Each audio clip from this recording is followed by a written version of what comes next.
Hello, hello, welcome. I'm glad you guys are joining me today. So today I'm going to talk about denial. And usually we think of denial in not a positive way, that it's keeping us from the truth, which is true.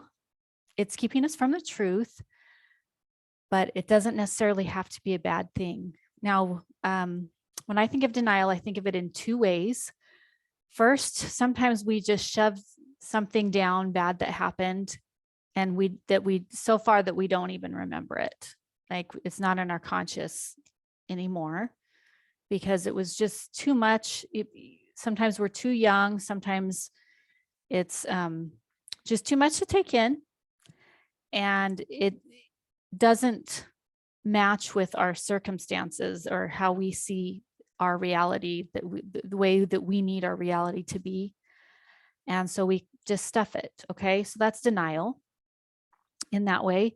Or I see it as a denial of our actual feelings about something. So we know that something happened, but even though it hurt us, we just say it's not a big deal. That's not a bad thing. And kind of have almost a strange emotional response to it. Like, the lack of emotional response when you look back on it seems a little strange. And that's another kind of denial. But the thing about both of these kinds of denials is that we actually need them. It's a natural response when things don't make sense to us, when things can't make sense to us, when we are put in a situation where we need something from someone who maybe has done something harmful to us or difficult to us. And that is kind of our only response. Somehow we can't put those together. So we have to get rid of one or the other. And so we chose the thing to repress or to deny instead of dealing with it, or instead of not being able to get something else we need. And that's a survival response. And we don't need to judge ourselves for having a survival response. That's a natural thing to do in some ways, maybe a healthy thing to do for a time. And what I see is that sometimes the truth starts to come out when we are better equipped to deal with the truth, when we have people around us that can support us, when we have done some work emotionally to be able to handle that. Then sometimes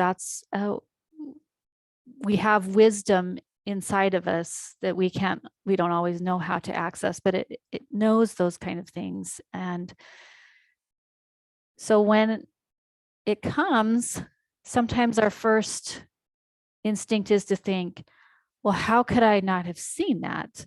I must be stupid.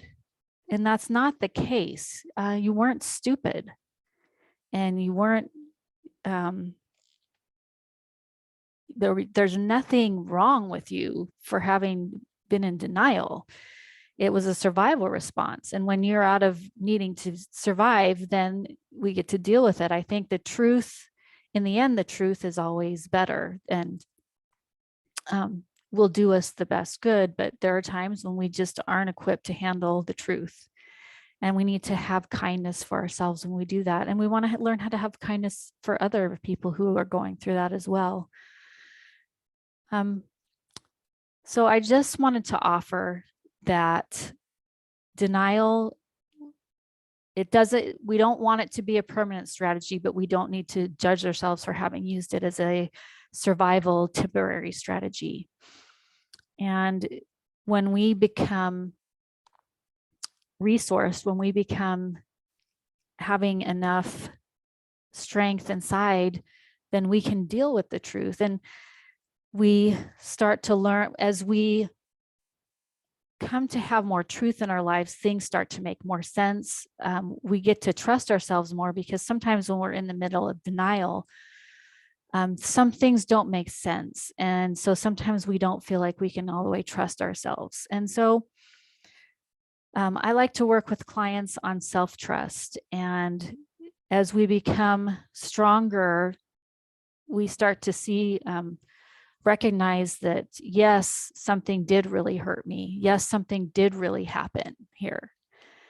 And we can handle that. And we learn that it's not pleasant, but we can still handle that. And I like to do a lot of work with self-trust with my clients, because I think that's a really important place to be, where we can have the truth and we can understand more about what's really going on, and that just helps us to be able to have more emotional space to continue to move forward. And so if there's something that you want to work on, we can do a free 30-minute discovery call.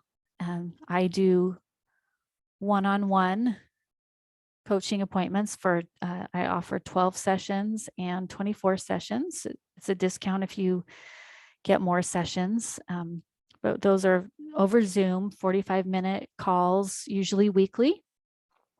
And that is just a good time frame to do weekly for about 12 sessions or more.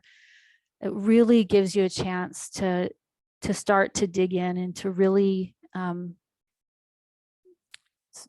make some new habits and develop them, and to really feel that in yourself. So I would love to do that. Check out my webpage at amyelkinscoaching.com. I would love to work with you,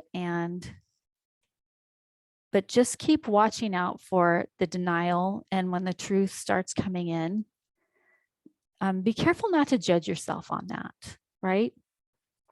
Because it's a natural thing, and it's okay to have done that. It's also okay to move on and go on to the truth as you are ready for that. All right. Thanks so much for joining me, and we'll see you next time.